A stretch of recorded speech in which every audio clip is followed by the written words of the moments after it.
हमें नहीं पता कि जो हमसे खरीद रहा है भाई उसने वो पैसे कितनी मुश्किल से अरेंज किए।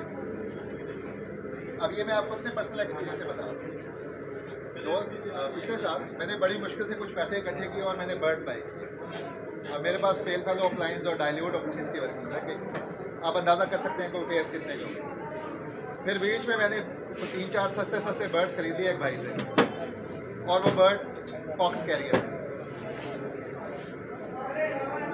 दूसरा, जब बर्ड्स मेरे पास आए तो वो सोकड़े के मरीज़ भी थे।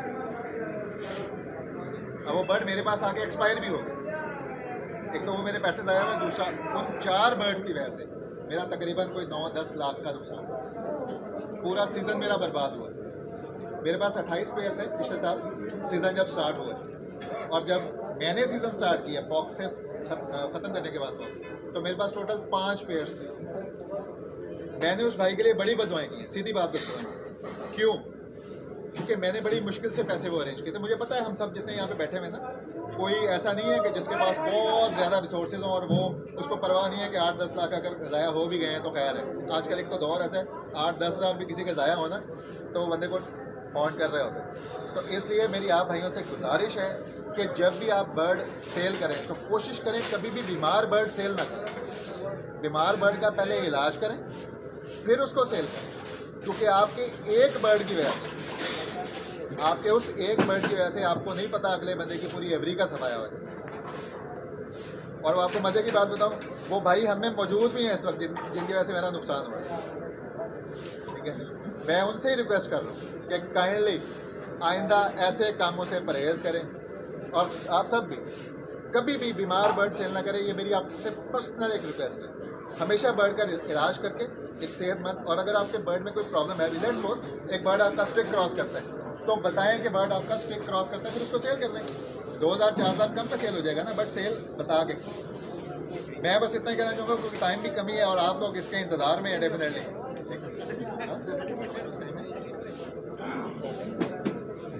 अच्छा, मुझे टॉपिक दिया गया था, अभी इद्रीस भाई बता रहे हैं कि मेरे पास टाइम है थोड़ा।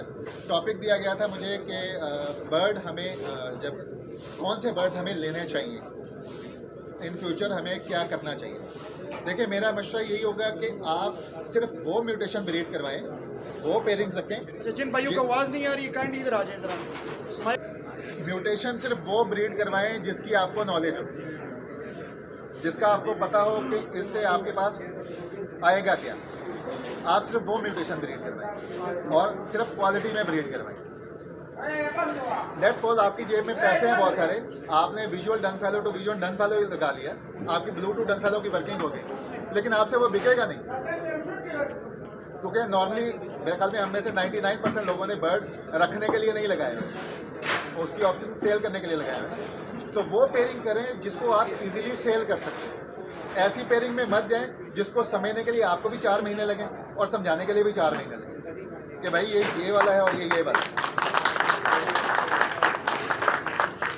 सिंपल, अपने आप को इजी रखें, उस म्यूटेशन में काम करें जो आपसे इजीली बिक जाइए। सादा सा खुली है, मैं इसी पे चलता हूँ। मुझसे अक्सर दोस्त पूछते हैं कि आप एच के बारे में बता दें। मैंने कहा मुझे एच के अलावा भी बता दें। जो म्यूटेशन मुझे पसंद ही नहीं, मैं उसका पता भी नहीं करता। क्यों? क्योंकि कमर्शियल एस्पेक्ट से एच को कोई नहीं पूछता, तो मुझे इसको छुपाने में भी कोई वो नहीं है, क्योंकि उसका कमर्शियल वैल्यू कोई नहीं है, तो मैं उसको करता भी नहीं। इसलिए एक तो क्वालिटी बर्ड बाय करें, दूसरा जब आप बर्ड बाय करते हैं तो आपका हक बनता है जिससे आप बाय करें उस ब्रीडर से उसका रिकॉर्ड ज़रूर लें, उस बर्ड का रिकॉर्ड ज़रूर लें, उसके पेरेंट्स क्या थे, वो कब हैच हुआ है, उस रिकॉर्ड से आपको उसकी पेडिग्री पता चलेगी।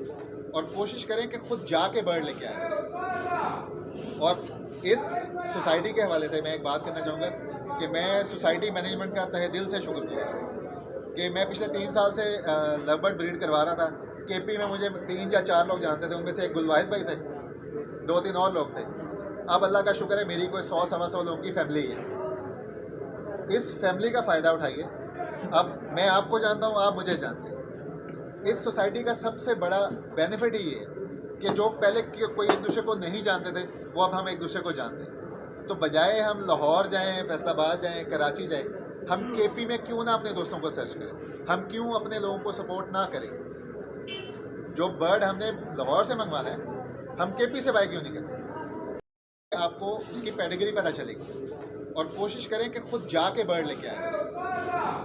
और इस सोसाइटी के हवाले से मैं एक बात करना चाहूँगा कि मैं सोसाइटी मैनेजमेंट का तहे दिल से शुक्रगुजार हूँ कि मैं पिछले 3 साल से लवबर्ड ब्रीड करवा रहा था। केपी में मुझे 3 या 4 लोग जानते थे, उनमें से एक गुलवाहिद भाई थे, 2-3 और लोग थे। अब अल्लाह का शुक्र है मेरी कोई 100-125 लोगों की फैमिली है। इस फैमिली का फ़ायदा उठाइए। अब मैं आपको जानता हूँ, आप मुझे जानते हैं। इस सोसाइटी का सबसे बड़ा बेनिफिट ही ये है कि जो पहले कोई एक दूसरे को नहीं जानते थे, वो अब हम एक दूसरे को जानते हैं। तो बजाय हम लाहौर जाएं, फैसलाबाद जाएं, कराची जाएं, हम केपी में क्यों ना अपने दोस्तों को सर्च करें? हम क्यों अपने लोगों को सपोर्ट ना करें? जो बर्ड हमने लाहौर से मंगवाना है, हम केपी से बाय क्यों नहीं करते? सारे मुझसे बाय करने हैं वैसे।